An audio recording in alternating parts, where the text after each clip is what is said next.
पे और बोल रहा है कि the gain in potential energy of mass m rise from surface of earth to equal to the height radius r।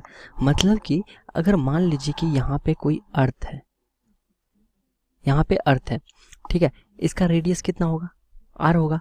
अब इसके सरफेस पे जो है ना एक कोई भी ऑब्जेक्ट है, ठीक है, ऑब्जेक्ट है इसके सरफेस पे। अब हम क्या कर रहे हैं, इसको ना r डिस्टेंस पे ले जा रहे हैं, यानी यहाँ से यहाँ तक का डिस्टेंस जो है r है, यहाँ पे इस ऑब्जेक्ट को ले जा रहे हैं, ठीक है। r ही रेडियस से हम इसको इक्वल हाइट सरफेस पे मतलब राइज किए। तो इसका जो है पोटेंशियल एनर्जी कितना होगा, तो पोटेंशियल एनर्जी कितना हो जाएगा, delta U is equal to क्या हो जाएगा, यहाँ पे पोटेंशियल एनर्जी कितना है, minus G M capital M upon 2r, क्योंकि इसका सेंटर से यहाँ तक का height r plus r 2r हो जाएगा, ठीक है। सो यहाँ पे जो है पोटेंशियल एनर्जी जो है इतना हो जाएगा, ठीक है, प्लस यहाँ पे पोटेंशियल एनर्जी कितना था, G M M upon R हो जाएगा, क्योंकि इसका मास अगर कैपिटल एम मान रहे हैं, इसका मास स्मॉल एम मान रहे हैं, तो इतना हो जाएगा।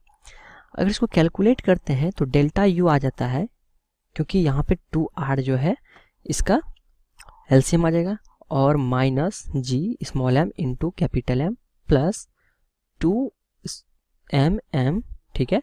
तो डेल्टा यू यहाँ से आ जाता है G small M into capital M upon 2r, इतना आ जाता है इसका डेल्टा यू, ठीक है। अब यहाँ पे देखिए कोई भी ऑप्शन यहाँ पे मैच नहीं हो रहा है, लेकिन यहाँ पे एक बात अगर गौर करें तो यहाँ पे स्मॉल जी दिया हुआ है, तो हम स्मॉल जी को क्या लिख सकते हैं, is equal to G M upon R होता है, R square, small g is equal to G M upon R square होता है, ये हम जानते हैं। तो delta U is equal to अगर अब लिखेंगे हम, तो यहाँ पे एक r से मल्टीप्लाई कर देते हैं, एक r से डिवाइड कर देते हैं, ठीक है। तो यहाँ पे क्या हो जाएगा, G M upon R square, G M upon R square जो है इसको क्लब कर लेते हैं, तो m upon 2 into R into G आ जाता है। अगर इसको अच्छे से लिखें तो हम कह सकते हैं delta U is equal to half M G R हो जाएगा, ये हो जाएगा पोटेंशियल राइज करेगा इतना से। तो ये कौन सा ऑप्शन है, ऑप्शन नंबर बी है। ये ऑप्शन में दिया हो गया आर के हिम करना है, फिर रेडियस आर है यहाँ पे, ठीक है। तो हम फोर्स को कैसे लिख सकते हैं, फोर्स इन्वर्सली प्रोपोर्शनल टू है, inversely proportional to nth power of R, हम ऐसे लिख सकते हैं। और फोर्स प्रोपोर्शनल टू लिख सकते हैं आर के पावर माइनस n, ठीक है। तो हमें बताना है कि time period of the planet circular orbit पे कितना होगा, ठीक है। तो चलिए हम फाइंड करते हैं, ठीक है। तो फोर्स इक्वल टू हम बोल सकते हैं इक्वल टू के इंटू आर के पावर माइनस एन बोल सकते हैं, ठीक है, के इंटू आर के पावर माइनस एन बोल सकते हैं। अब देखिए यहाँ पे कि अगर कोई भी मान लीजिए कि ये कोई भी प्लेनेट है, ठीक है, ये सन है, और जो है इसके सर्कुलर ऑर्बिट पे जो है ना, इसके सर्कुलर ऑर्बिट पे कोई प्लेनेट मान लेते हैं कि रिवॉल्व कर रही है, ये है प्लेनेट, ठीक है, प्लेनेट रिवॉल्व कर रही है।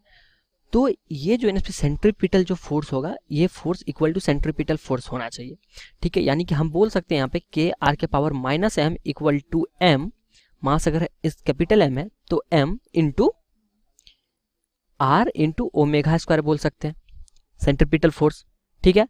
तो मास जो है कांस्टेंट रहेगा, तो हम बोल सकते हैं के अपॉन एम आर के power minus N equal to R into omega square, ठीक है। हम बोल सकते हैं आर को हम अच्छे से लिख देते हैं, तो यहाँ से ओमेगा स्क्वायर क्या आ जाता है हमारे पास, ओमेगा स्क्वायर आ जाता है के अपॉन एम आर के पावर माइनस एन, ठीक है। को अगर यहाँ पे नीचे में डिवाइड दे दे तो माइनस एन प्लस 1 हो जाएगा, ठीक है।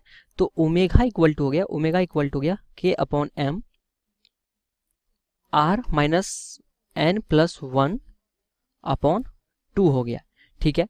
ओमेगा को लिख सकते हैं हम 2 पाई अपॉन टाइम पीरियड, तो हम बोल सकते हैं कि 2 पाई अपॉन टाइम पीरियड को 2 pi upon time period proportional to R के पावर n प्लस 1 अपॉन 2।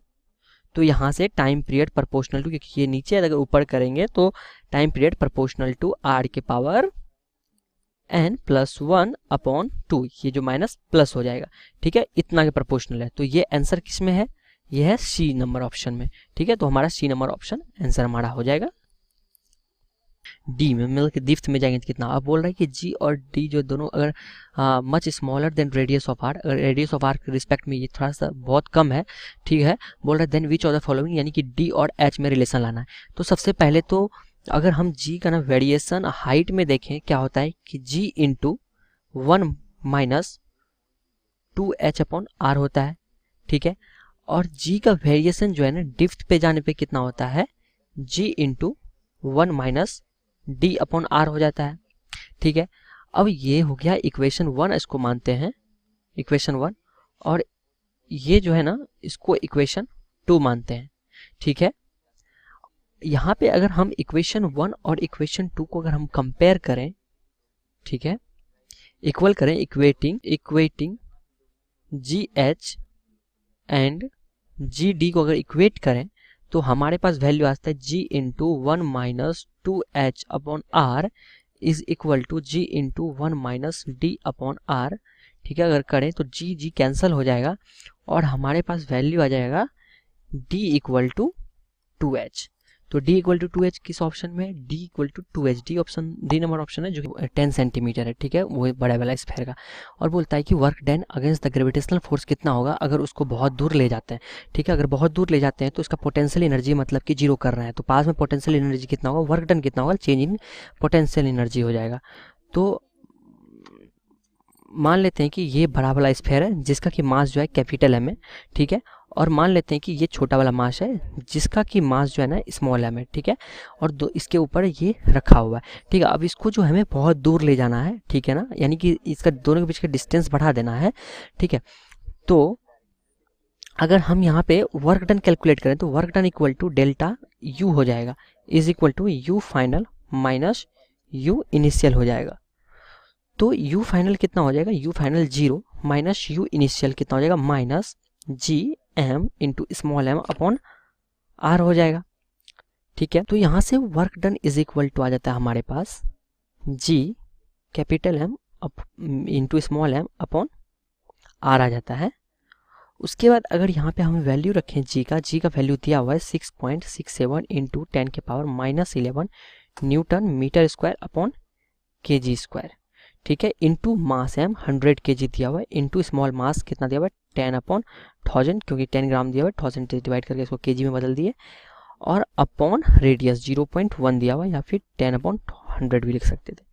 तो यहाँ से work done is equal to आ गया हमारा, work done is equal to 6.67 into 10 के पावर माइनस 10 जूल आ जाता है वर्क डन, इतना वर्क करेगा। तो ये ऑप्शन नंबर सी में दिया हुआ है जो कि हमारा करेक्ट ऑप्शन है।